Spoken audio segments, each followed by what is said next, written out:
Komunala Slovenska Bistrica je včeraj, 6. aprila, po občinah Slovenska Bistrica, Poljčane, Makole, Oplotnica in Rače-Fram izvedla tradicionalno čistilno akcijo. Ja, v družbi Komunala Slovenska Bistrica v skladu z našim sloganom v službi okolja se zelo dobro zavedamo pomena, kako očistiti okolje, v katerem bivamo.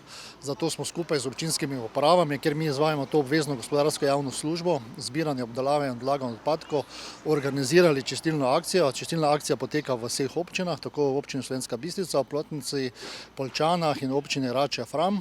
Trenutno se je prijavilo in udeležilo preko 45 organizacij, šol, vrtcev, krajevnih skupnosti, gasilskih društev. Žal v družbi opažamo, da smo še vedno odpadski, da vedno prestane preveč teh odpadkov, predvsem na teh mestnih vpadnicah, na teh povezovalnih poteh. Namen akcije je, da mi to počistimo vsaj enkrat letno.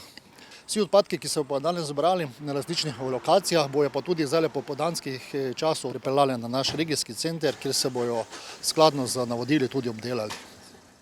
V akciji pod geslom Preden trava ozeleni, počistimo svoj kraj mi, so poleg ostalih udeležencev sodelovali tudi vsi zaposleni na komunali.